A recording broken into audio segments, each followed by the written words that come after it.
इस वीरों की भूमि राजस्थान में सादर आमंत्रित करता हूं और उनसे निवेदन करता हूं कि राजस्थान की जनता के साथ, राजस्थान के साथ आपका एक गहरा रिश्ता अब हो गया है, इसलिए आप पधारें और राजस्थान की जनता को संबोधित करें। जोरदार तालियां बजा के स्वागत करें, अभिनंदन करें।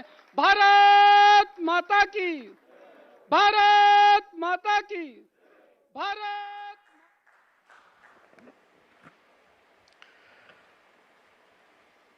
आज के इस वर्चुअल रैली में जयपुर में उपस्थित हमारे प्रदेश के जुझारू और कर्मशील अध्यक्ष सम्माननीय सतीश पुनिया जी, हमारे बहुत ही आदर के योग्य और जिन्होंने राजस्थान का नेतृत्व पूरे 10 वर्षों तक राजस्थान के विकास में अपना योगदान किया, ऐसी हमारी आदरणीय वसुंधरा राजे जी, पूर्व मुख्यमंत्री राजस्थान, हमारे विपक्ष के नेता सम्माननीय गुलाब चंद कटारिया जी, राजेंद्र सिंह राठौर जी, सम्मानित मंच और यहाँ मेरे साथ उपस्थित हमारे भारत सरकार में मंत्री गजेंद्र शेखावत जी, अर्जुन राम मेघवाल जी, कैलाश चौधरी जी,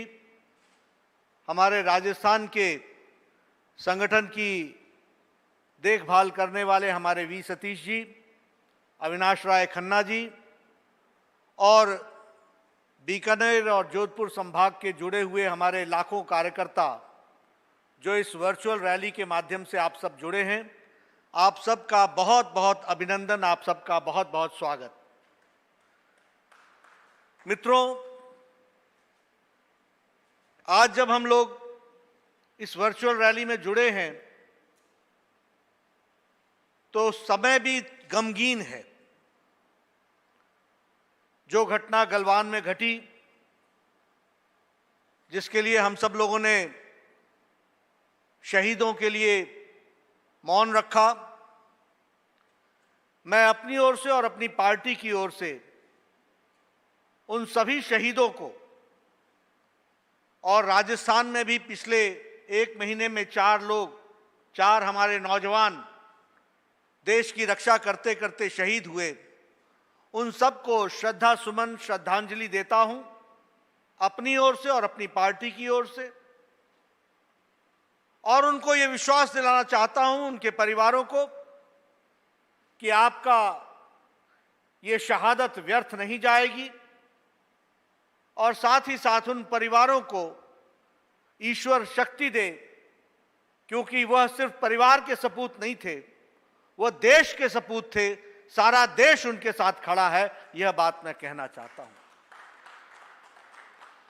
मित्रों, हम कोरोना वायरस के साए में आज ये वर्चुअल रैली कर रहे हैं, और इसलिए जिन लोगों ने कोरोना वायरस के कारण जिनकी जीवन लीला समाप्त हुई है, उनको भी हम श्रद्धांजलि देते हैं, उनकी आत्मा को शांति मिले, और जो इस बीमारी से, गंभीर बीमारी से जूझ रहे हैं, उनको ईश्वर जल्द ठीक करे और वह स्वस्थ लाभ लेते हुए पुनः अपने जीवन में, दैनंदिन जीवन में काम में जुटे, यह हम ईश्वर से कामना करते हैं।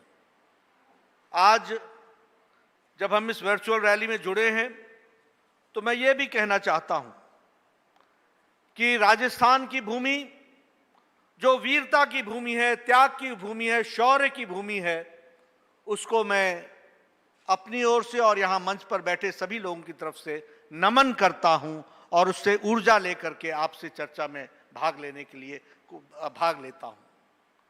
मित्रों, ये वर्चुअल रैली के माध्यम से हम आप सबसे मिले हैं। जब कोरोना का साया दुनिया पर छाया और लॉकडाउन हुआ तो एक परिस्थिति आई कि क्या पार्टी भी लॉकडाउन हो जाएगी। एक परिस्थिति भी आई कि हम काम कैसे करेंगे। लेकिन मेरे साथियों ने और हम सब लोगों ने मिलकर इस वर्चुअल वीडियो कॉन्फ्रेंसिंग के माध्यम से पार्टी को एक्टिवेट किया, गैल्वनाइज किया। नीचे तक हमारे कार्यकर्ताओं ने इसमें अपने आप की शिरकत की, अपने आप को जोड़ा। और मैं आज ये बड़े संतोष के साथ और खुशी के साथ ये कह सकता हूं कि जब दुनिया को भारतीय जनता पार्टी की सामाजिक कार्य क्षेत्र में आवश्यकता थी, तो भारतीय जनता पार्टी का एक एक कार्यकर्ता लॉकडाउन की अवस्था में दिन रात मेहनत करके उनकी सेवा में जुटा। हमारे कार्यकर्ता को साधुवाद और बहुत बहुत बधाई। मित्रों, ये छोटी घटना नहीं है। मैं छोटी घटना इसलिए नहीं कह रहा क्योंकि हमें भी कहीं कोई त्रासदी हो जाए, कोई घटना घट जाए तो हम वहां सेवा कार्य करते थे। लेकिन इतने बड़े पैमाने पर, इतने लंबे समय तक और इतनी बड़ी संख्या में सेवा कार्य करना, यह भारतीय जनता पार्टी के लिए भी अपने आप में यह पहला तजुर्बा था। और मैं कहूंगा कि पार्टी का एक एक कार्यकर्ता ने पूरी शिद्दत के साथ, पूरी ताकत के साथ काम में जुटा। मैं पुनः आपको बधाई देना चाहता हूं। आप ध्यान में लीजिए, इस लॉकडाउन की अवस्था में 8 लाख से ज्यादा कार्यकर्ताओं ने हर दिन काम में जुटे। इस लॉकडाउन की अवस्था में 19 करोड़ फूड पैकेट्स जरूरतमंद तक पहुंचाए। लगभग 5 crore ration kit Modi kit के नाम से, और वह भी मोदी किट 10 दिन का राशन, 20 दिन का राशन, 30 दिन का राशन, इस प्रकार से लोगों तक पहुंचाने का काम किया। और यही नहीं, लगभग 5 करोड़ लोगों को फेस मास्क पहुंचाया। मैं महिला मोर्चा को, महिला मंडल को, सेल्फ हेल्प ग्रुप को और एनजीओज को बधाई देता हूं, जिन्होंने भारतीय जनता पार्टी के महिला मोर्चा के नेतृत्व में 5 करोड़ लोगों को मास्क पहुंचाने का काम किया है। इस तीव्र गति से काम करने के साथ साथ अब बारी आई कि हम पार्टी की तरफ से मोदी जी की ये पहली वर्षगांठ दूसरे काल की, मोदी 2 की, हम जनता तक आत्मनिर्भर भारत का संदेश कैसे पहुंचाएंगे। मुझे खुशी है कि हमारे लोगों ने बढ़ चढ़ करके इसमें भी वर्चुअल रैली में हिस्सा लिया। और वर्चुअल रैली के माध्यम से आज ये 23वीं वर्चुअल रैली है और करोड़ों कार्यकर्ताओं तक पहुंचने का काम भारतीय जनता पार्टी ने इस समय भी किया है। इसके लिए भी मैं आपको बधाई देता हूं। और मैं तो ये समझता हूं, देखिए, आवश्यकता ही आविष्कार की जननी है। Necessity is the mother of invention. और इन्वेंशन जो होता है वो हमेशा एक नया रूप लेकर के आता है।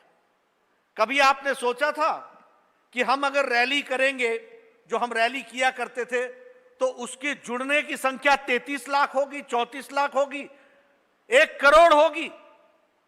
लेकिन आज जब हम वर्चुअल रैली कर रहे हैं तो हम लगभग 50 लाख, 40 लाख लोगों से जुड़ रहे हैं। यह वर्चुअल रैली की ताकत है, इसको भी हमको समझना चाहिए। और मैं बैठा बैठा खुश हो रहा था एक बात को ध्यान में लेकर कि कहां रैली से मैंने देखना था कि कहां बैठे हैं पब्बाराम विश्नोई जी, कहां बैठे हैं कसाबा जी, और कहां बैठे हैं हमारे वैष्णोदेव देवनानी जी, और कहां बैठे हैं हमारे नरवत सिंह राजवीर जी, और कहां बैठे हैं हमारे अपने सतवीर सतीश जी, हमारे राजेंद्र गहलोत जी। आपको बधाई देता हूं, राज्यसभा के आप मेंबर बने हैं, बड़े नजदीक से आपको मैं देख पा रहा हूं। चंद्रशेखर जी को देख पा रहा हूं, हमारे अरविंद चतुर्वेदी जी को देख पा रहा हूं, प्रणामी जी को देख पा रहा हूं। यह वर्चुअल रैली की खूबी है कि दूर से हम नजदीक हो जाते हैं और रैली में भी रह करके हम दूर रह जाते हैं। यह ताकत भी हमने देखने को मिली है। इसके लिए हम पार्टी के कार्यकर्ताओं को बधाई देते हैं, जिन्होंने इस वर्चुअल रैली का में अपने आप को जोड़ने का काम किया है। और वर्चुअल रैली के माध्यम से हम सकल तरीके से अपनी बात को पहुंचाने में सफल हो रहे हैं। इसके लिए भी मैं आपको बधाई देना चाहता हूं। मित्रों, जब लॉकडाउन हुआ तो उस समय बहुत से प्रश्न खड़े हुए थे। और जब मैं मोदी 2 की बात करता हूं तो मैं हमेशा यह कहता हूं कि मोदी 2 को मोदी 1 के बगैर मत देखो। ये 6 साल की अवधि में मोदी जी ने देश को जो 6 दशक का पाठ था उसको पाटने का काम 6 साल में करके दिखाया है, यह मैं कहना चाहता हूं। Modi ji, under his leadership the country has bridge the gap of 6 decades in 6 years। इसको हमको समझना चाहिए। और जब हम मोदी 2 की बात करते हैं 1 साल की, तो हमारे अचीवमेंट्स, हमारी उपलब्धियां, वो उपलब्धियां हुई हैं जो कभी हमने सोची नहीं थी, वो भी हुई हैं। लेकिन इसी साल में हमने अनकैलकुलेबल, अनइमेजिनेबल कोरोना वायरस को भी जिस तरीके से मोदी जी के नेतृत्व में भारत सरकार ने इससे लड़ाई लड़ी है, यह भी अपने आप में अद्भुत रहा है। इसको भी हमको समझना चाहिए। याद करिए, जब लॉकडाउन लगा था उस समय भारत की स्थिति क्या थी? हमारी टेस्टिंग कैपेसिटी उस समय 1,500 थी। हमारे एक भी हॉस्पिटल कोविड डेडिकेटेड नहीं था। हमारे पास वेंटिलेटर्स की कमी थी। हमारे पास उस समय लड़ने की दृष्टि से जो आवश्यक व्यवस्था मुहैया करानी थी वो नहीं थी। लेकिन लॉकडाउन की अवस्था में प्रधानमंत्री जी ने बहुत तीव्र गति से देश को एक नई दिशा और दृष्टि दी। और आज हम ये गर्व के साथ कह सकते हैं कि हमारे पास 1000 डेडिकेटेड कोविड हॉस्पिटल हैं। आज हम गर्व के साथ कह सकते हैं कि 2 लाख बेड्स कोविड के लिए डेडिकेटेड हैं। 2 लाख बेड्स, 20,000 बेड्स आईसीयू के साथ लैस हैं, 21,000 वेंटिलेटर्स उपलब्ध हैं और 60,000 वेंटिलेटर्स पाइपलाइन में है। इसी जून महीने में 60,000 वेंटिलेटर्स आ जाएंगे और पीएम केयर फंड से 2,000 करोड़ रुपए खर्च करके ये वेंटिलेटर्स दिए जा रहे हैं। उस समय हमारी टेस्टिंग कैपेसिटी 1,500 थी। आज हमारी टेस्टिंग कैपेसिटी 1.5 लाख प्रतिदिन है। उस समय देश में हम एक भी पीपीई किट नहीं बनाते थे, एक भी पीपीई किट नहीं बनाते थे।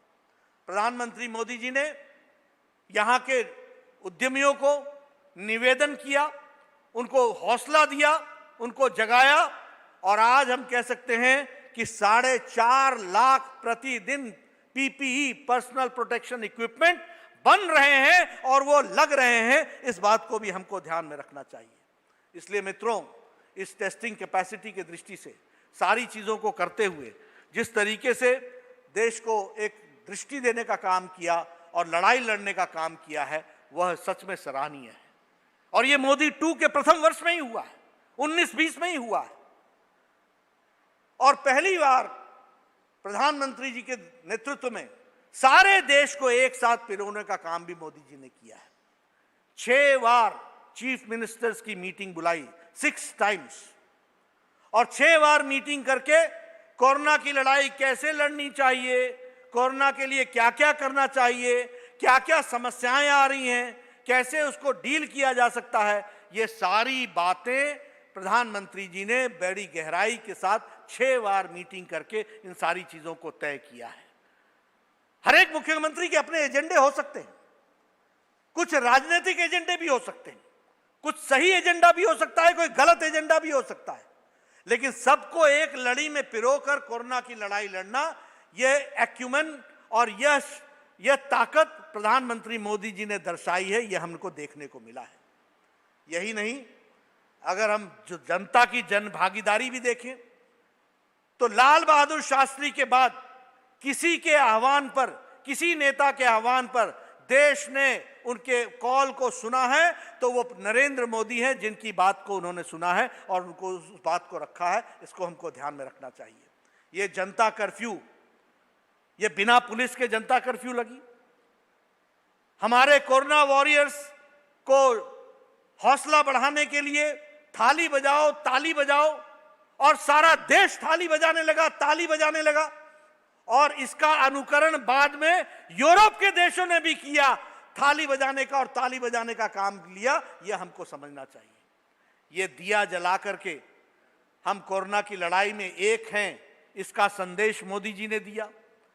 पुष्प वर्षा करके हॉस्पिटल्स में डॉक्टर्स को, इंजीनियर डॉक्टर्स को, पैरामेडिक्स को, उनको संदेश दिया कि तुम अकेले नहीं हो, सारी डिफेंस फोर्सेस, सारा देश तुम्हारे साथ खड़ा है। एक नए तरीके से, एक अनूठे अनुभव के साथ भारत में प्रधानमंत्री जी ने कोरोना की लड़ाई में अपना योगदान करते हुए देश को उसके लिए तैयार किया, यह हम सब लोग जानते हैं। अभी वसुंधरा जी बात कर रही थी आत्मनिर्भर पैकेज की और गरीब कल्याण पैकेज की। वर्ल्ड हेल्थ ऑर्गेनाइजेशन ने कहा, डॉक्टर टेड्रोस ने कहा, क्या कहा कि India has shown a way, it has not only addressed the health sector but it has also addressed the economic part of it, it has also addressed the economy of India, और he has taken care of the poor marginal section of the society, उनको उन्होंने राहत देने का काम किया है। और इस काम के तहत आपको मालूम है 80 करोड़ जनता को आगे पूरे 3 महीने के लिए 5 किलो चावल या 5 किलो गेहूं, 1 किलो दाल और हर तरीके की व्यवस्था करने का काम प्रधानमंत्री जी ने गरीब कल्याण पैकेज के तहत दिया। हमारी वसुंधरा जी बता रही थी, मुफ्त में 8 करोड़ बहनों को सिलेंडर उनके घर में पहुंचाया, 8 करोड़ बहनों को। जनधन योजना, जब जनधन योजना को मोदी 1 में आधार कार्ड के साथ सीड किया जा रहा था, तो उस समय हमारे विरोधी बोलते थे ये क्या है, पहले तो जनधन का मजाक बनाया और जनधन का मजाक बनाने के बाद फिर उसको आधार से जब सीडिंग करने की कोशिश हुई तो उसका विरोध किया। लेकिन आज बिना पोस्टमैन के, बिना किसी व्यक्ति के, बिना किसी के आए हुए लॉकडाउन की अवस्था में 20 करोड़ बहनों को मोदी जी ने 500 रुपए, 500 रुपए और 500 रुपए, 1500 रुपए उन तक पहुंचाया है। 20 करोड़ बहनों को उनके खातों में पहुंचाया इस जनधन योजना के तहत। यह हमको समझना चाहिए, यह छोटी घटना नहीं है दोस्त। उसी तरीके से हमारे प्रधानमंत्री किसान सम्मान निधि के तहत 8 करोड़ 70 लाख किसानों को अप्रैल महीने में प्रधानमंत्री किसान सम्मान निधि की पहली किस्त उनके खातों में पहुंचाने का काम मोदी सरकार ने किया है। इसको भी हमको ध्यान में रखना चाहिए। राजस्थान में उज्ज्वला में 66,77,000 लोगों के परिवार तक सिलेंडर पहुंचाए गए। उसी तरीके से स्टेट डिजास्टर मैनेजमेंट के तहत 740 करोड़ रुपए राजस्थान में पहुंचाए गए। उसी तरीके से 37,20,000 से ज्यादा किसानों को 744 करोड़ रुपए का किसान सम्मान निधि पहुंचाया गया। डिस्ट्रिक्ट मिनरल फाउंडेशन फंड्स के तहत 2,765 करोड़ रुपए राजस्थान को पहुंचाए गए। और इसके साथ साथ आगे चलकर आत्मनिर्भर पैकेज 20 लाख करोड़ रुपए का, इस 20 लाख करोड़ रुपए में 3 लाख करोड़ रुपए एमएसएमई सेक्टर को देने का वायदा हुआ, देने का काम शुरू हुआ। और मुझे खुशी है कि अभी तक लगभग 40,000 करोड़ रुपए लोगों ने एमएसएमई लोन के तरीके से ले लिया है। यह प्रथम जून से लेकर के आज 20 तारीख तक इस काम में लगभग 40,000 करोड़ रुपए इसमें जा चुके हैं। इसको हमको ध्यान में रखना चाहिए। 1 लाख करोड़ रुपए का एग्रीकल्चरल इंफ्रास्ट्रक्चर के लिए 1 लाख करोड़ रुपए। मित्रों, आप बताओ 6 दशक का काम 6 साल में पूरा हुआ कि नहीं हुआ? किसानों की हालत क्या होती थी? किसानों के लिए इंफ्रास्ट्रक्चर में काम क्या हुआ था? आज हमारे बैठे हैं गजेंद्र जी, हमारे अर्जुन मेघवाल जी, जानते हैं कि आज कृषि मंत्रालय के माध्यम से और जल शक्ति के माध्यम से क्या क्या काम नीचे तक हो रहा है, किस तरीके से लोगों को राहत पहुंचाने का काम किया जा रहा है। और ये आत्मनिर्भर पैकेज का 1 लाख करोड़ रुपए जो एग्रीकल्चर को जा रहा है, 3 साल के अंदर प्रधानमंत्री मोदी जी ने कहा है आपदा को अवसर में बदलेंगे। 3 साल के अंदर गांव का एग्रीकल्चरल इंफ्रास्ट्रक्चर इतना मजबूत हो जाएगा कि हमारा गांव का किसान अपने घर बैठे अपने अनाज का कहां उसको बेचना है, किस दाम पर बेचना है, वो तय कर पाएगा। यह परिस्थिति आज आकर के खड़ी हुई है। इसी तरीके से हमारे स्ट्रीट वेंडर्स, लगभग 50 लाख स्ट्रीट वेंडर्स को समर्थन देने का काम, उनको लोन देने का काम, उनको फिर से खड़ा करने का काम इसे गरीब पैकेज, इसे आत्मनिर्भर पैकेज में रखा है। 3,500 करोड़ रुपए माइग्रेंट लेबरर्स के लिए रखा है। आज अभी 50,000 करोड़ रुपए के माध्यम से आज ही प्रधानमंत्री जी ने प्रधानमंत्री गरीब कल्याण रोजगार योजना इस काम को शुरू किया है। 116 जिले ढूंढे हैं 6 प्रदेशों में, जहां 25,000 से ज्यादा जिस जिले में लोग माइग्रेंट लेबरर्स आए हैं उनको वहीं पर नौकरी देने का काम, गरीब कल्याण योजना के तहत रोजगार देने का काम की शुरुआत आज से खगड़िया से, बिहार से प्रधानमंत्री जी ने आज उसकी शुरुआत की है। मित्रों, ये आत्मनिर्भर पैकेज को अगर समझना हो तो ये सिर्फ पैसे का डिस्ट्रीब्यूशन नहीं है, ये पैसे का बांटना नहीं है, इसमें इंफ्रास्ट्रक्चर को खड़ा करना है, इसमें इंफ्रास्ट्रक्चर के साथ साथ रिफॉर्म्स लाने हैं और सारे रिफॉर्म्स ला दिए गए हैं, सारे बॉटलनेक्स हटाने हैं ताकि किसान तक सही तरीके से पैसा पहुंच सके, उसका विकास हो सके, ताकि जो हमारा एमएसएमई सेक्टर है उसको सही तरीके से सही समय पर पैसा मिल सके और वो अपना उद्योग को चला सके, धंधा चला सके। इसके रिफॉर्म्स की बात उसमें कही गई है। कोल सेक्टर में रिफॉर्म्स किए गए हैं, एयर सेक्टर में रिफॉर्म्स किए गए हैं। इसलिए आत्मनिर्भर पैकेज सिर्फ पैसा ही नहीं, पैसे के साथ साथ सुविधा प्रदान करते हुए, कानून में परिवर्तन लाते हुए किस तरीके से हम जमीनी स्तर पर लोगों को हम फायदा दे सकेंगे, इस तरीके का काम किया है। जब हम आत्मनिर्भर पैकेज की बात करते हैं तो राजस्थान जो ज्वेलरी में, उसी तरीके से मीनाकारी में, उसी तरीके से राजस्थान की पेंटिंग, उसी तरीके से राजस्थान का वुड फर्नीचर का काम, इन सारे कामों को इस आत्मनिर्भर पैकेज में बहुत ताकत मिलेगी। और जो वोकल फॉर लोकल, और मैं कहता हूं vocal for local and make it global, global तक हमको ले जाने का अवसर देना है, उसको हमको समझाने की जरूरत है, उसको हमको आगे बढ़ाने की जरूरत है। दुनिया ने मोदी जी के कार्य को सराहा। वर्ल्ड बैंक ने कहा कि यह जो 20 लाख करोड़ रुपए का पैकेज है यह भारत की तस्वीर बदलेगा। यूएन ने कहा कि भारत ने बहुत अच्छा पैकेज दिया है। वर्ल्ड हेल्थ ऑर्गेनाइजेशन ने हेल्थ के साथ साथ उसको इकोनॉमी से भी जोड़ने का काम किया है। मित्रों, हमें मालूम है यह अनकैलकुलेबल कोरोना का संक्रमण था, यह अनइमेजिनेबल था। हमें भी नहीं मालूम था कि क्या क्या समस्याएं आएंगी। हमारे राष्ट्रीय पदाधिकारी यहाँ बैठे हैं, उनके साथ मेरी विजुअल कॉन्फ्रेंस होती थी और विजुअल कॉन्फ्रेंस में हम वीडियो कॉन्फ्रेंस हमारी होती थी।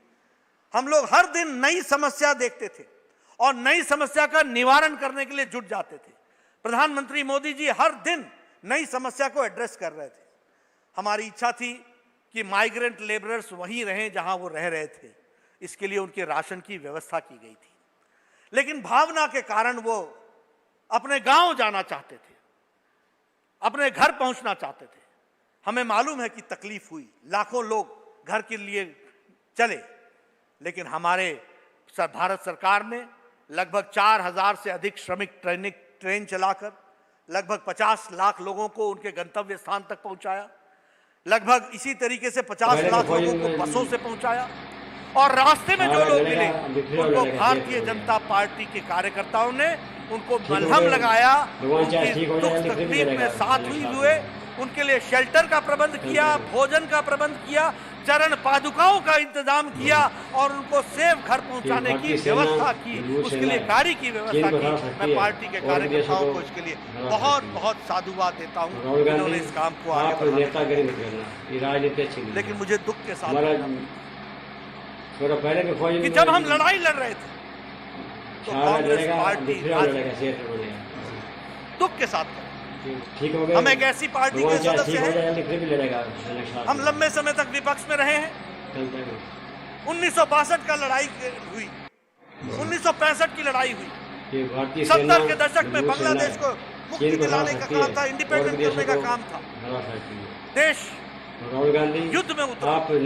हमारे के सभी नेताओं ने उस समय के सभी प्रधानमंत्रियों के साथ कंधे से कंधा मिलाकर देश के लिए खड़े हुए। यह हमारा इतिहास है, यह हम कह सकते हैं।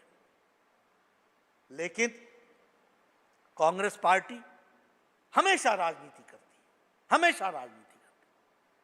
कोरोना के संक्रमण में भी लॉकडाउन क्यों लगा रहे हो, लॉकडाउन क्यों लगा रहे हो? अरे तुम्हारे मुख्यमंत्री पंजाब के और राजस्थान के पहले लॉकडाउन लगा देते हैं, उनको नहीं पता चलता कि उनके नेता क्या कह रहे हैं। फिर कहते हो लॉकडाउन उठा क्यों नहीं रहे हो?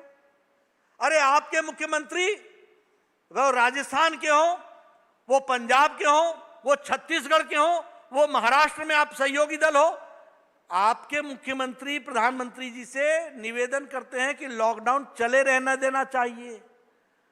वो तुम्हारी बात नहीं सुन रहे, तुम्हारे मुख्यमंत्री तुम्हारी बात नहीं सुन रहे। क्या विपक्ष है, क्या काम पकड़ा हुआ आपने? जब लॉकडाउन उठाने लगे तो उठा क्यों रहे हो? रोड मैप क्या है? अरे भारत का रोड मैप तो मोदी जी के नेतृत्व में सही है, तुम्हारी पार्टी का रोड मैप क्या है ये तय करो। कहां जा रहे हो तुम? आज देश चीन के सरहदों पर, भारत चीन के बॉर्डर पर गलवान में जब लड़ाई लड़ रहा है तो हमारे नेता हर दिन ट्वीट करके फौज का मनोबल गिरा रहे हैं और अपनी बुद्धि का प्रदर्शन कर रहे हैं, अपने बुद्धि के बारे में प्रदर्शित कर रहे हैं। अनआर्म्ड क्यों चले गए? अरे मालूम नहीं है तुमको कि क्या नियम होते हैं, अंतर्राष्ट्रीय समझौते क्या होते हैं? और आर्म्ड नहीं गए थे, क्यों अपने बुद्धि का प्रदर्शन कर रहे हो? क्यों अपनी सीमित जानकारी का प्रदर्शन कर रहे हो? कोई जानकारी नहीं तुम्हें, और देश के फौजियों का मनोबल गिराने का काम तुमने पकड़ा है। और जो भाषा का तुम इस्तेमाल करते हो, मैं दुख के साथ कहना चाहता हूं, भाषा जो भी कोई व्यक्ति इस्तेमाल करता है वो अपने परिवार के संस्कारों को भी प्रतिलक्षित करता है। और कम से कम भारतीय परिवारों के परिवेश इस तरीके के संस्कार नहीं होते जिस तरीके की भाषा का तुम प्रयोग करते हो। मैं ये कहना चाहूंगा पूरे अदब के साथ, पूरे संयम के साथ, कि भारत, वो इंडियन नेशनल कांग्रेस, उस परंपरा की जानी गई कांग्रेस, उसके नेता इस तरीके की भाषा, प्रधानमंत्री के लिए इस तरीके के शब्द, आपने प्रधानमंत्री की इज्जत तो नरेंद्र मोदी जी की क्या करनी है, आपने तो अपने प्रधानमंत्री की इज्जत नहीं की थी, उनके ऑर्डिनेंस को फाड़ डाला था। दुनिया जानती है, देश जानता है, लेकिन कम से कम जब आपके मुंह से कोई शब्द निकलता है तो आपके परिवार के संस्कारों पर भी प्रतिलक्षित होता है। और ये भारतीय परिवेश के संस्कार नहीं है, ये मैं जरूर कहना चाहता हूं। ऑपोजिशन होना चाहिए। I believe in opposition, we believe in opposition, but we believe in constructive opposition. Opposition with content, उसमें ताकत होनी चाहिए, उसमें जिस बात को कहा जाए उसमें कोई शक्ति होनी चाहिए। कंटेंटलेस ऑपोजिशन जिसके पास ना डायरेक्शन है ना कुछ है। कल की सभी दलों की सभा हुई, सभी दलों के साथ बैठक हुई, प्रधानमंत्री जी ने बैठक ली, एक स्वर से सब लोगों ने प्रधानमंत्री जी के साथ खड़े होने का वायदा करते हुए, देश पूरा साथ खड़ा है, इस बात को रिजॉल्व किया, एक साथ खड़ा है। लेकिन कांग्रेस पार्टी पूछ रही थी ये कैसे, वो कैसे, कहां हुआ, कैसे हुआ। इतने लंबे समय तक तुम सरकार में रहे, आपको मालूम नहीं है सरकारें कब और कैसे जवाब देती हैं? आपको मालूम नहीं है? कल प्रधानमंत्री जी ने बड़े स्पष्ट शब्दों में कहा, ना कोई घुसा है ना कोई घुसा हुआ है, भारत की सेना जल, नभ, नीचे और आकाश सब जगह पूरी ताकत के साथ अपनी सीमाओं की रक्षा करने में सक्षम है और उसको पूरी छूट दी गई है। यह बात प्रधानमंत्री जी ने कही। लेकिन हमारे यहां इस समय भी राजनीति करने वाले ऐसे गैर जिम्मेदाराना, इट्स एन इररिस्पॉन्सिबल ऑपोजिशन जो हमको देखने को मिला है, यह मैं जरूर कहना चाहता हूं। मित्रों, अगर मैं मोदी 2 के प्रथम वर्ष की बात कहूं तो बहुत सी बातें हमारे पूर्व वक्ताओं ने, सतीश जी ने और वसुंधरा जी ने कहा है, लेकिन मैं उसको इसलिए दोहराना चाहता हूं क्योंकि वह इतिहास में दर्ज होगा पूरी शान शौकत के साथ। और वह काम जो वर्षों से हम लोगों ने सोच रखा था, जो वर्षों से हम चाहते थे, उसको पूरा किया तो मोदी जी की सरकार ने पूरा किया, यह मैं कह सकता हूं। हम यहां बैठे जितने लोग हैं, सामने बैठे मैं देख रहा हूं कईयों के बाल सफेद हो चुके हैं। ये सब लोग बाल अवस्था में कहते थे एक देश में 2 निशान, 2 विधान, 2 संविधान, 2 प्रधान नहीं चलेंगे। कितनी यात्राएं हमने श्रीनगर को की, एकता यात्रा, तिरंगा यात्रा, कितनी यात्राएं की, सिर्फ इसलिए कि जम्मू कश्मीर से धारा 370 हटना चाहिए। धारा 370 में अलगाववाद के बीज हैं, उसको पनपने नहीं देना चाहिए। 35A को हटाना चाहिए और जम्मू कश्मीर को मुख्य धारा में शामिल करना चाहिए। मित्रों, हम सब लोग उस दिन टेलीविजन के गवाह हैं और मैं, अर्जुन मेघवाल जी, हमारे शेखावत जी, हमारे कैलाश चौधरी जी, हम सब वो खुशनसीब लोग हैं जिन्हें वो मौका मिला 5 अगस्त और 6 अगस्त को अपनी उंगली से बटन दबा करके धारा 370 को धाराशाही कर दिया। इसकी हमको ताकत मिली, इतिहास में हमको ये मौका मिला गई, तो हम समझ सकते हैं कि उसकी खुशी देश में कितनी हुई हो। कश्मीर से कन्याकुमारी तक सब लोगों ने खुशियां मनाई कि आज जम्मू कश्मीर हर तरीके से भारत के साथ मुख्य मेन स्ट्रीम में जुड़ गया है। इस बात की हम लोगों ने खुशियां मनाई।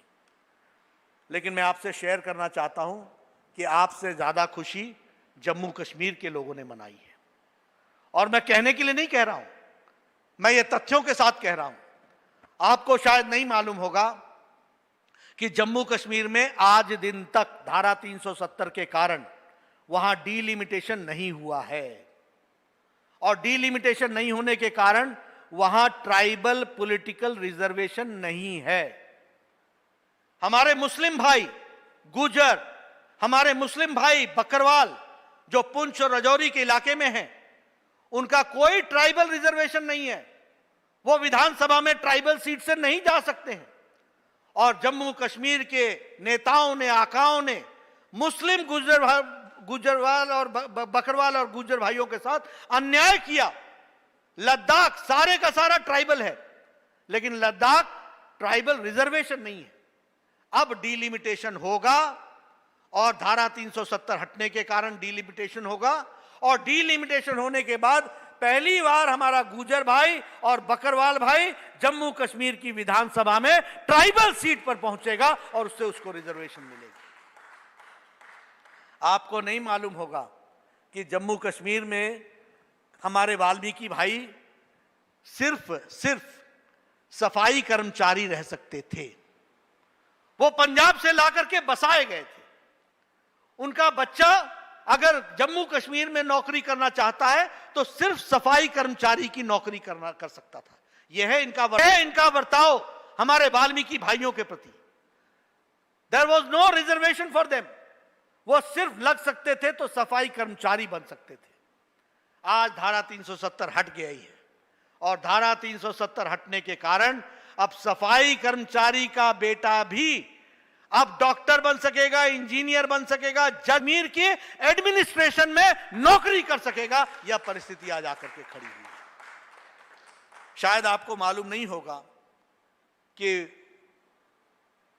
भारत में 3 ऐसे प्रधानमंत्री, 1 उप प्रधानमंत्री और 2 प्रधानमंत्री बने जो वेस्ट पाकिस्तान से आए थे। मनमोहन सिंह वेस्ट पाकिस्तान से आए, भारत में आए, चुनाव लड़ा और वो भारत के प्रधानमंत्री बने। इंद्र कुमार गुजराल वेस्ट पाकिस्तान से आए थे, यहां चुनाव लड़ा और वो भारत के प्रधानमंत्री बने। हमारे श्रद्धेय लाल कृष्ण आडवाणी वेस्ट पाकिस्तान से आए थे, भारत में चुनाव लड़ा और भारत के उप प्रधानमंत्री बने, ये हम जानते हैं। लेकिन आपको शायद पता नहीं होगा कि जो वेस्ट पाकिस्तान से रेफ्यूजी आए और जम्मू कश्मीर में बस गए, उनको काउंसिलर का भी चुनाव लड़ने का अधिकार नहीं था। उनको विधानसभा में भी वोट देने का अधिकार नहीं था। अब धारा 370 हटी है, वह काउंसिलर भी लड़ेगा, वो विधानसभा का चुनाव भी लड़ेगा, वो लोकसभा का भी चुनाव लड़ेगा, और वो भारत में मंत्री भी बन सकता है, प्रधानमंत्री भी बन सकता है। वह उसको वो पूरी छूट मिलेगी, यह हमको समझना चाहिए। लेकिन इससे पहले नहीं था। भारत के 106 कानून जम्मू कश्मीर में लागू नहीं होते थे। 106 laws enacted by Parliament of India was not implemented in Jammu Kashmir. Domestic Violence Act यह लागू जम्मू कश्मीर में नहीं था। जम्मू कश्मीर की बहनें अगर जम्मू कश्मीर के बाहर किसी से शादी कर लें तो उनको प्रॉपर्टी के राइट से वंचित होना पड़ता था। जम्मू कश्मीर में POCSO, prevention of children sexual offences, ये कानून वहां लागू नहीं था, बच्चों के साथ दुर्व्यवहार होता था, कोई उस पर रोक नहीं थी। प्रिवेंशन ऑफ करप्शन एक्ट लागू नहीं था। अब प्रिवेंशन ऑफ करप्शन एक्ट लगा है। जम्मू कश्मीर के बैंक की इंक्वायरी चल रही है। दूध का दूध, पानी का पानी होगा, और जिन लोगों ने इतने दिनों तक भ्रष्टाचार किया है वो जेल के सीखों के पीछे होंगे। यह परिस्थिति आकर के खड़ी होगी। इसलिए मित्रों, यह सिर्फ जम्मू कश्मीर में धारा 370 हटना नहीं है, यह जम्मू कश्मीर को मुख्य धारा में शामिल करने के बराबर है। उसको भी हमको समझना चाहिए। वसुंधरा जी ने चर्चा की, सतीश पुनिया जी ने ट्रिपल तलाक की चर्चा की। सुप्रीम कोर्ट ने कहा था राजनीतिक इच्छा शक्ति नहीं थी। वो मोदी जी ने राजनीतिक इच्छा शक्ति दिखाई और ट्रिपल तलाक को डू अवे कर दिया और 9 करोड़ हमारी मुस्लिम बहनाओं को आजाद कर दिया। इस बात को भी हमको समझना चाहिए। इस कुरीति से उनको आजाद कर दिया गया, यह हमको समझना चाहिए। और मैं आपकी जानकारी के लिए बताना चाहता हूं, क्योंकि हमारी भी दिमाग में यह स्पष्ट होना चाहिए, ट्रिपल तलाक पाकिस्तान में नहीं है। यह इस्लामिक देश है। हम तो सेक्युलर देश है, वो तो इस्लामिक देश है। बांग्लादेश में ट्रिपल तलाक लागू नहीं है। अफगानिस्तान में ट्रिपल तलाक लागू नहीं है। मलेशिया बहुतायत मुस्लिम है, ट्रिपल तलाक लागू नहीं है। इंडोनेशिया बहुतायत मुस्लिम है, ट्रिपल तलाक लागू नहीं है। टर्की ट्रिपल तलाक लागू नहीं है। सीरिया ट्रिपल तलाक लागू नहीं है। ये देश जो इस्लामिक देश है वहां ट्रिपल तलाक नहीं है। और हमारे यहां हम ज्यादा सेकुलर बने हुए यहां मुस्लिम महिलाओं के साथ वर्षों की, सदियों की कुरीति झेल रहे थे। मोदी जी ने हमारी बहनों को उससे भी आजाद करा दिया है और उनको सामाजिक सुरक्षा दी। इस बात को भी हमको समझना चाहिए। जहां तक CAA का सवाल है, मैं कहना चाहता हूं, हमारे यहां मेघवाल जी बैठे हैं। आपके यहां कितने लोग मेघवाल बांग्लादेश से आए, पाकिस्तान से आए? बांग्लादेश की हिंदुओं की और माइनॉरिटीज की संख्या 23% थी जब भारत का विभाजन हुआ। आज वहां 7% रह गई है। पाकिस्तान में रिलीजियस माइनॉरिटी की संख्या 27% थी, आज 3% रह गई है। अफगानिस्तान में 50,000 हमारे सिख भाई थे, आज 3,000 सिख भाई रह गए हैं। कहां चले गए ये? कहां चले गए? या तो उनको जबरदस्ती वहां रिलीजियस प्रोसिक्यूशन के तहत उनको इस्लाम बना दिया गया, या फिर वो भारत आए और वो भारत में थे लेकिन भारत की नागरिकता उनके पास नहीं थी। मुझे अफगानिस्तान के सरदार सिख भाई हमारे 20 साल से जो यहां पर है वो मिलने आए थे। मुझे सिंध से आए हुए लोग जो इंदौर में बसे हुए हैं वो मिलने आए थे। मेघवाल जी आपने जोधपुर में बसे हुए लोगों को, फिर वो चाहे मेघवाल समाज के थे, बाकी समाज के थे, उनसे आपने मिलाया था। बेचारे स्कूल में एडमिशन नहीं ले सकते, मेडिकल कॉलेज में पढ़ नहीं सकते, इंजीनियरिंग कॉलेज में जा नहीं सकते, नौकरी पे, सरकारी नौकरी में आ नहीं सकते थे, क्योंकि वो भारत के नागरिक नहीं थे। मोदी जी ने उन सबको नागरिकता प्रदान की है। ये CAA नागरिकता देने का है, लेने का नहीं है। इस बात को हमको समझना चाहिए। एक बहुत बड़ा ऐतिहासिक कदम उठाया CAA का। और जवाहरलाल नेहरू कहते थे कि इनको यहां ला करके बसाना चाहिए। महात्मा गांधी ने कहा इनकी रोजगार की व्यवस्था करनी चाहिए। जो धार्मिक आधार पर प्रताड़ित हैं उनको ला करके यहां बसाना चाहिए। मनमोहन सिंह ने 2003 के दिसंबर में राज्यसभा में कहा, अडवाणी जी गृह मंत्री थे, कि इन लोगों को जो बांग्लादेश से आए हैं, अफगानिस्तान से आए हैं, इनको आपको सिटीजनशिप देना चाहिए। ये दीगर बात है, ये अलग बात है कि आप उसके बाद 10 साल प्रधानमंत्री रह गए लेकिन आप नहीं दे सके। लेकिन मोदी जी ने मोदी 2 के पहले साल में उनको नागरिकता अधिकार दे दिया है। इस बात को भी हमको समझना चाहिए। राम मंदिर का किस्सा चल रहा था सुप्रीम कोर्ट में। कपिल सिब्बल कहने लगे इसका फैसला 2019 से पहले मत करना, लटकाना, अटकाना, भटकाना, चले जाना, यही तुम्हारा काम था। मोदी जी की सरकार आई, सुप्रीम कोर्ट ने डे टू डे हियरिंग की, समयबद्ध तरीके से फैसला दिया और यूनैनिमस फैसला दिया और यूनानिमस फैसला दिया और भारत के सरकार में प्रधानमंत्री जी ने समाज में सौहार्दपूर्ण वातावरण रखते हुए इस भव्य मंदिर के निर्णय को सहर्ष स्वीकार करता हुआ सारा समाज आज खुश है और भव्य राम मंदिर बनने की वहां तैयारी है। इस बात को हमको समझना चाहिए। मित्रों, अगर हम बात करें आरसेप की, रीजनल कॉम्प्रिहेंसिव इकोनॉमिक पार्टनरशिप की, लगभग 16 देश हैं इसमें। 15 एक तरफ थे, 16वां देश भारत एक तरफ था। मनमोहन सिंह जी ने इसकी शुरुआत की थी 2012 में, लेकिन हमारे नरेंद्र मोदी जी ने कहा यह RCEP regional comprehensive economic partnership ये हमारे किसानों के हित में नहीं है, ये हमारे मजदूरों के हित में नहीं है, ये हमारे मध्यम दर्जे के उद्योगपतियों के हित में नहीं है, ये हमारे उद्यमियों के हित में नहीं है। इसलिए 15 देश एक तरफ रहने के बावजूद और भारत को निमंत्रण देने के बावजूद मोदी जी ने स्पष्ट शब्दों में कह दिया कि भारत के कंसर्न है, भारत के मजदूर हमारे और किसान हमारी जीवन है, उनके लिए हम काम करते हैं, इसलिए हम आरसेप में अपने आप को शामिल नहीं करेंगे। 15 देश एक तरफ, 16वां देश भारत अलग खड़ा हुआ और अपने मजदूरों के साथ खड़ा हुआ। इस बात को समझना चाहिए, किसानों के साथ खड़ा हुआ, यह भी हमको ध्यान में रखना चाहिए।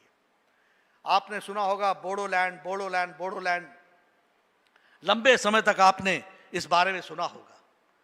आपको शायद पता होगा कि बोडोलैंड का विषय जब था तो आसाम की इंटीग्रिटी बनाते हुए, बोडो की समस्या ध्यान में रखते हुए बोडो समस्या का सुझाव कर लिया गया, बोडो अकॉर्ड हो गया और बोडो के सारे लोग इसी आसाम के ही टेरिटरी के अंदर सब लोग ठीक ढंग से आगे अपनी जीविका चलाएंगे और भारत सरकार ने उनको ठीक से बसाने के लिए 1500 करोड़ रुपए का पैकेज देकर के इस काम को किया। इसी तरीके से हमारे त्रिपुरा में बुरु रियांग इंटरनली डिस्प्लेस्ड 34,000 परिवार थे, इनको भी बसाने का काम भारत सरकार ने किया और इसमें भी 600 करोड़ रुपए खर्च करके उनको मुख्य धारा में शामिल करने का काम किया है। मित्रों, अगर मैं उज्ज्वला योजना की बात करूं तो हम सब जानते हैं कि 8 करोड़ गैस कनेक्शन दिए गए। राजस्थान में 66,77,000 गैस कनेक्शन दिए गए। अगर हम बात करें उजाला योजना की तो 36 करोड़ 25 लाख लोगों को एलईडी बल्ब दिया गया। 18,500 करोड़ रुपए से ज्यादा बिजली की खपत में बचत हुई है। उसी तरीके से राजस्थान में 1 करोड़ 71 लाख एलईडी बल्ब बांटे गए और लगभग 890 करोड़ रुपए इसमें सेविंग हुई है, यह हम ध्यान में रखें। स्वच्छ भारत मिशन के तहत ओडीएफ, ओपन डेफिकेशन फ्री, ऐसे गांव सिर्फ 36% थे, आज 100% हैं और राजस्थान भी उसमें जुड़ चुका है। राजस्थान में 27% से बढ़कर के अब 100% ओडीएफ हो गया है राजस्थान। ये प्रधानमंत्री जी के 6 साल के नेतृत्व में यह हम सबको देखने को मिला है। सौभाग्य योजना में 2 करोड़ 62 लाख घरों को बिजली से जोड़ा गया और इसमें सारे बिजली इलेक्ट्रिफाइड हो गए। राजस्थान में भी 41,000 घरों को नया इलेक्ट्रिफिकेशन से जोड़ा गया, यह हम सब जानते हैं। आयुष्मान भारत, मुझे सौभाग्य है कि मुझे स्वास्थ्य मंत्री के रूप में इस कार्यक्रम से जुड़ने का मौका मिला। प्रधानमंत्री मोदी जी ने यह जिम्मा मुझे दिया और आज मैं ये बड़े गौरव के साथ कह सकता हूं कि this is the world's largest health coverage programme और ये भारत का सबसे बड़ा हेल्थ कवरेज प्रोग्राम है। वसुंधरा जी ने भामाशाह योजना शुरू की थी, वो बधाई की पात्र हैं। ये ठीक है कि उसको ग्रहण लगाने की आगामी सरकारों ने बहुत कोशिश की, लेकिन ये आयुष्मान भारत के साथ जुड़कर आज हम ये गौरव के साथ कह सकते हैं कि 1 करोड़ लोगों को इसका लाभ मिल चुका है और इसमें जुड़े कितने लोग हैं? 10 करोड़ 74 लाख परिवार, 50 करोड़ लोग, जो सारा अमेरिका, मेक्सिको और कनाडा की जनसंख्या को मिला लें तो हमारा आयुष्मान भारत बनता है। इसको 5 लाख रुपए का सालाना हेल्थ कवरेज देने का काम किया है इस आयुष्मान भारत के तहत। इस तरीके से आपके यहां भी 154 करोड़ लोगों को लगभग 9,66,000 लोगों ने इससे सुविधा पा ली है। इस बात को हम आपसे कहना चाहते हैं। मित्रों, जब मैं मोदी सरकार के गुणों की बात कर रहा हूं और उनके द्वारा किए गए कार्यों की बातचीत कर रहा हूं तो मुझे बड़े दुख के साथ बताना पड़ता है कि राजस्थान को आजकल ग्रहण लगा हुआ है और यह जहां विकास के काम पूरी तीव्र गति से भारत सरकार कर रही है, वहां मुझे पता चलता है कि 25 लाख मास्क गायब हो गए, पीपीई किट गायब हो गया, हेल्थ के क्षेत्र में घोटाला हो गया, विकास के कार्यों में रुकावट आ गई। मुझे याद है सतीश पुनिया जी वीडियो कॉन्फ्रेंस में हमेशा बार बार बोलते थे कि हम लोगों की सेवा करना चाह रहे हैं, लेकिन कांग्रेस की सरकार हमारे ऊपर एफआईआर लॉन्च कर रही है, हमारे एमएलओ पर एफआईआर लॉन्च कर रही है। ये इनकी मानसिकता का प्रदर्शन है, ये इनकी मानसिकता बताती है। हम सेवा कार्य में जुटे हैं, वो एफआईआर में जुटे हैं। हर चीज में राजनीति। आप सोचिए कि इनकी सोच कितनी नीचे चली गई है और ऐसे नीचे सोच वाले राजस्थान को कहां उठाएंगे, इसका भी आपको विचार करना चाहिए। जिसकी सोच छोटी हो, जिसकी सोच बहुत निचले स्तर की हो, वो राजस्थान को ऊपर कहां उठाएगा। मैं इसीलिए आपसे ये निवेदन करना चाहता हूं कि आप सब लोग पूरी ताकत के साथ मोदी जी के साथ तो खड़े हैं। राजस्थान में भी आपने लोकसभा में बहुत अच्छे नंबर लिए, आपने सफलता हासिल की। आने वाले समय में कोई मौका हम चूकेंगे नहीं और आप सबके नेतृत्व में निश्चित रूप से राजस्थान में भी आने वाले समय में जब भी मौका आएगा तो जरूर वहां पर भी भारतीय जनता पार्टी मजबूती से आगे बढ़ेगी। इस बात को हम आपको कहना चाहते हैं और आपकी सेवा में जुटेगी। मैं आपका ज्यादा समय नहीं लेना चाहता, लेकिन हां, राजस्थान के कार्यकर्ता विपरीत परिस्थिति में काम कर रहे हैं, उनको मैं साधुवाद देता हूं, आपको मैं बधाई देता हूं। आपको जितनी मुसीबतें आती हैं उसका मुझे इल्म है, उसकी मुझे जानकारी है। मैं जानता हूं कि प्रदेश सरकार किस तरीके से आपको तकलीफ और प्रताड़ना करती है, लेकिन उसके बावजूद भी आप सब लोग पूरी शक्ति से लगे हैं। आपको मेरा बहुत बहुत साधुवाद और पार्टी को आप आगे बढ़ाएं। सतीश पुनिया जी, उनकी टीम को मैं बधाई देता हूं। वसुंधरा जी, हमारे अपने कटारिया जी, हमारे सभी लोगों को मैं बधाई देता हूं। आप लोग विधानसभा में अच्छी लड़ाई, सक्षम लड़ाई लड़े और लड़ करके राजस्थान के अंदर लोगों की सेवा में आप सब तत्पर रहें, यही आपसे निवेदन है। आपने मेरी बात सुनी, आपका बहुत बहुत धन्यवाद। जय भारत, जय राजस्थान। आपने मेरी बात सुनी, आपका बहुत बहुत धन्यवाद। जय भारत, जय राजस्थान।